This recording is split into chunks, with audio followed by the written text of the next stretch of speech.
প্রিয় বন্ধুরা, আসসালামু আলাইকুম। একটানা 40 দিন কোনো খাবার না খেয়ে থাকার যে সিদ্ধান্তটি গ্রহণ করেছিলাম, তার 3টি দিন খুব ভালোভাবে সাকসেসফুলি অতিবাহিত করতে পেরে ভালো লাগছে। তো আপনাদেরকে আপডেট জানানোর কথা ছিল। আহ, কি ঘটেছিল ডে 2 এবং আজ ডে 3-তে, সেটা জানানোর জন্যই আজকের এই ভিডিওটি। তো প্রথম রাতে, প্রথম দিন রাতে আহ, ঘুম আসতেছিল না।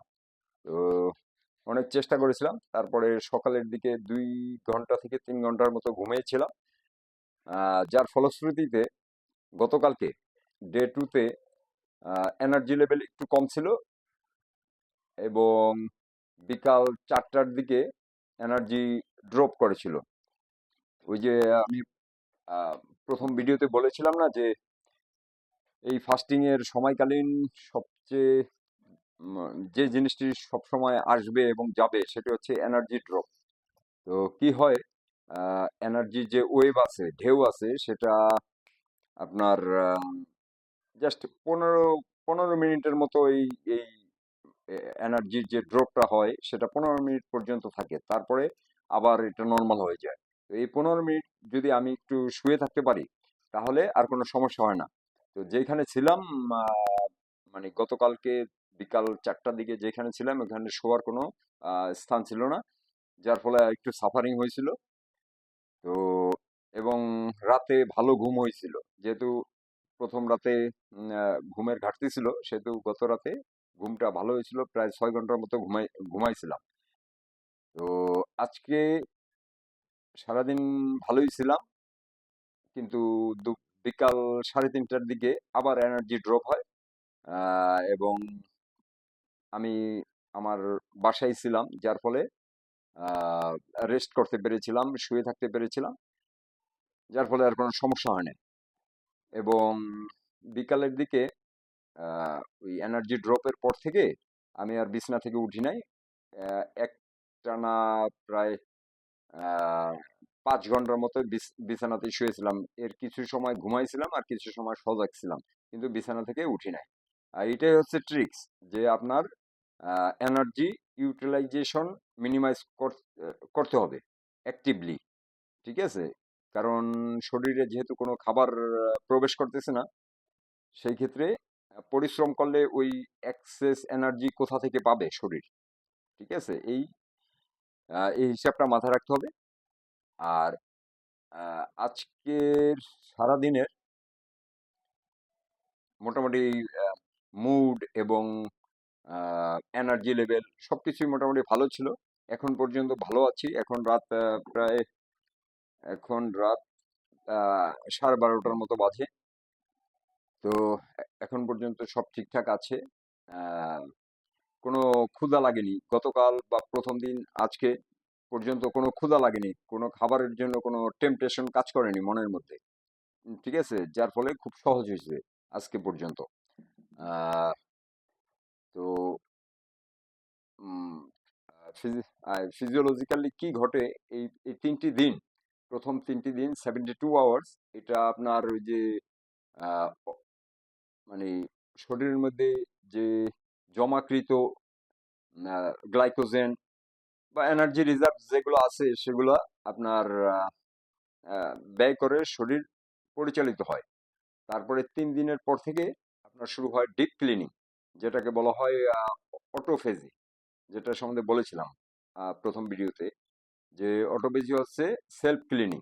যেমন আপনার আমরা তো প্রতিদিনই ঘর পরিষ্কার করি, কিন্তু বছরে একদিন আমরা যে মাস্টার ক্লিন করি ঘরকে, আসবাবপত্র সরিয়ে সবকিছু সরিয়ে যে আহ, পরিচ্ছন্ন করি ঘরকে, ওই রকম একটা ক্লিনিং কাজ শুরু হয় আহ, প্রথম 3 দিনের পর থেকে। তো 3 দিন থেকে এটা ম্যাক্সিমাইজ হয়ে অ্যাবাউট 5 দিনের মতো এই ডিপ ক্লিনিং চলে। তারপরেই শুরু হয় সব মানে ইম্পর্টেন্ট এবং সব বেনিফিশিয়াল, মোর মোর বেনিফিশিয়াল কাজ আহ, ঘটা শুরু হয় ওই 5 দিনের পর থেকে। যেমন সেল রিজেনারেশন, নতুন সেল ক্রিয়েশন, তারপরে ওল্ড এবং ড্যামেজ সেল শরীর মানে মেরে ফেলবে এবং নতুন সেল ওটার রিপ্লেসমেন্ট হিসেবে তৈরি করবে। তো এই ভালো ভালো জিনিসগুলো এগুলো আসতেছে ইনশাল্লাহ। আহ, দোয়া রাখবেন। এখনো মনোবল উম, মানে মনোবল কঠিন আছে, আই মিন দৃঢ় মনোবল আছে এখনো। তো আপনাদেরকে জানাবো এভরি নাও এন্ড দেন কি ঘটছে না ঘটছে। আর আপনার যদি কেউ অনুপ্রাণিত হয়ে এই ফাস্টিংটি করতে চান, এরকম না খেয়ে থাকা একটা না, আহ, অবশ্যই ইউটিউবে একটু রিসার্চ করে নেবেন।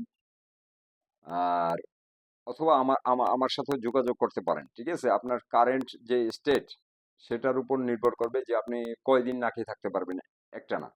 যেমন একটা মানুষ যদি ডেলি 3 বার খাবার খায়, তারপরে সে ইন বিটুইন নাস্তা করে, এটা খায় সেটা খায়, ওই লোকটার একদিন না খেয়ে থাকাই বিশাল চ্যালেঞ্জিং একটা বিষয়।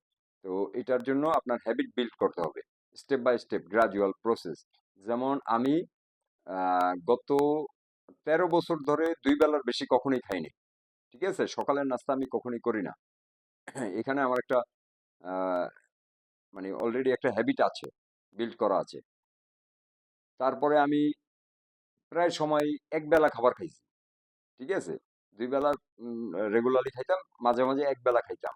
আবার আমি প্রথম একটা 3 দিন না খেয়েছিলাম। আহ, তারপরে এরকম 2 বার 3 দিন 3 দিন না খেয়েছিলাম, তারপরে একবার 4 দিন না না খেয়েছিলাম, তারপরে একবার 5 দিন না খেয়েছিলাম, তারপর আমি 22 দিন না খেয়েছিলাম একটানা। এবং এবার আমি অ্যাটেম্প্ট নিলাম যে আমি 40 দিন না খেয়ে থাকবো। তো লক্ষ্য করলে দেখতে পারবেন যে একটা গ্রাজুয়াল প্রসেসের মধ্য দিয়ে আমি কিন্তু এই যে মানে এত বড় একটা আহ, লক্ষ্য নির্ধারণ করতে সক্ষম হয়েছি। কিন্তু আপনি সাডেনলি এটা করা ঠিক হবে না, এটা ঝুঁকিপূর্ণ হতে পারে। এই কারণে যদি করার ইচ্ছা হয় বা আগ্রহ জাগে, তাহলে অবশ্যই রিসার্চ করে নেবেন অথবা আমার সাথে যোগাযোগ করে নেবেন। Thank you very much.